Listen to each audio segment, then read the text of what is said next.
Salut, salut les gars. Motivation toujours. Et discipline, c'est Bamino toujours, le coach de la motivation. Écoutez, si tu es immigrante, que tu es enceinte et que tu dois accoucher ici, si tu es sans papier, jusqu'au 19, il n'y a pas de problème. L'enfant serait automatiquement américain. Mais après le 19 février, ce n'est pas possible. Parce que le décret présidentiel prend effet à partir du 20. Vous savez, le président Trump a signé 205 degrés. Hein. Il a pris des degrés un peu partout pour plusieurs choses. Donc ça, c'est un degré qui touche beaucoup les immigrants. Pour lui, ça doit s'arrêter parce que il a dit que c'est lors de l'esclavage que cette loi-là était là. Et après l'esclavage, ceux qui gagnaient les enfants ici pour être citoyens américains, mais il dit que l'esclavage est fini maintenant. Donc, c'est plus possible. Donc, si tu accouches après le 20, que tu es sans papa, ça ne pourra pas aller. Et aussi, ceux qui viennent ici pour accoucher, parce qu'ils ont pris drague que les gens viennent ici pour accoucher. Et quand ils viennent ici pour accoucher, ils ne payent pas les factures. Vous savez, aux États-Unis, l'accouchement d'un enfant commence à partir de 10 000 $, 15 000 à 20 000 là-bas. Hein. Ça dépend de la situation. Ça coûte très cher.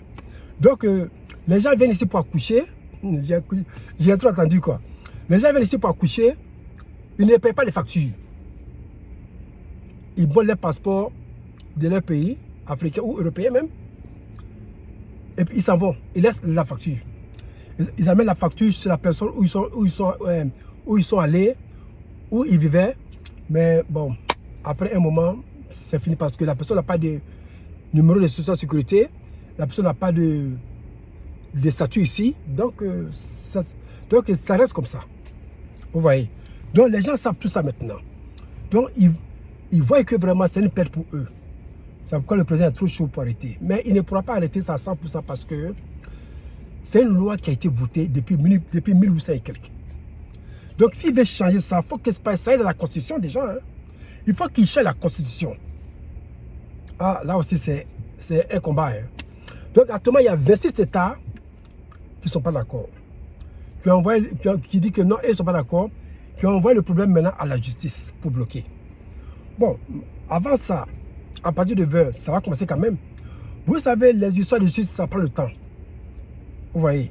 Mais malgré tout ça, ça va passer quand même parce que ça va prendre le temps pour qu'on bloque ça maintenant. Moi, je sais qu'ils vont bloquer parce que ce n'est pas possible. Si ça passe vraiment, je serais vraiment étonné quoi. Mais pour l'instant, ça a marché. Oui, parce que c'est un statut. Tu ne peux pas changer ça, cette loi avec un bic. Non, non. Il faut qu'on vote sur ça. Il faut que les députés, les sénateurs votent dessus, tout ça, pour que bon, ça devienne, pour qu'on puisse changer ça dans la Constitution. C'est un long processus.